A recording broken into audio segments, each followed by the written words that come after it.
لبای مادر جون. میفهمم مادر جون، همون شب تا صبح من خوب نکردم، همراه همون کودک بودم. عذاب بیمادری همین است اوچه جون. در خاکی پاد مرم اوچه جون.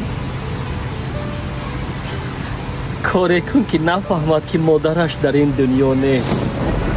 هر یک فرزند رو مادر خودش عزیز است. خواهیش اوچه جون یک علاج کن تا آمدن من خاموش استاد.